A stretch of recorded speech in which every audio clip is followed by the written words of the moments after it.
So మనకి ఈ నరాల సమస్యలన్నిటి గురించి విని, లేకపోతే కనుక పుస్తకాల్లో చదివి, నెట్లో ఈ రీల్స్ వీడియోస్ రూపంలో చూసి ఎంతోమంది ఆందోళన చెందుతూ ఉంటారు. ఈ డాక్టర్స్ అందరూ ఉత్తినే భయపెడతారు ఈ జబ్బులన్నిటి గురించి అని. ఈ వీడియోల యొక్క ఉద్దేశం ఏంటంటే మిమ్మల్ని ఏదో భయపెట్టాలనో బెదిరించాలనో, ఇలాంటి జబ్బులు ఉన్న వాళ్ళందరూ పరిగెత్తుకుని మా దగ్గరికి రావాలనో కాదు. అవగాహన ఉంటే మనం అతి త్వరగా వాళ్ళకి మంచి వైద్యం అందించి సఫర్ అవుతున్న వాళ్ళని ఆ జబ్బు నుంచి కాపాడవచ్చు. అదే మన ముఖ్య ఉద్దేశం. మరి అసలు ఈ జబ్బులే రాకుండా ఉండాలంటే ఏం చేయాలి?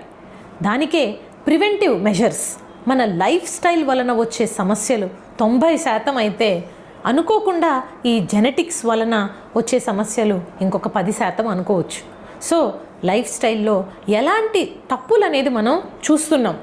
కల్తీ ఆహారం తీసుకుంటున్నామా, కొన్ని అనవసరమైన విష పదార్థాలు, స్మోకింగ్ కావచ్చు, డ్రింక్స్, ఆల్కహాల్ లాంటివి కావచ్చు, షుగర్ సబ్స్టెన్సెస్ అంటే కూల్ డ్రింక్స్ లాంటివి కావచ్చు, ఇంక్లూడింగ్ పిల్లలకి కూడా మనం అలవాటు చేసి ఈ పాలలో కలుపుకోవడానికి, లేదంటే కనుక వాళ్ళు ఏం తాగట్లేదు కాబట్టి ఏదో ఒకటి బలం వస్తుంది అని కొన్ని రకాల డ్రింక్స్ వాళ్ళకి అలవాటు చేస్తూ ఉంటాం.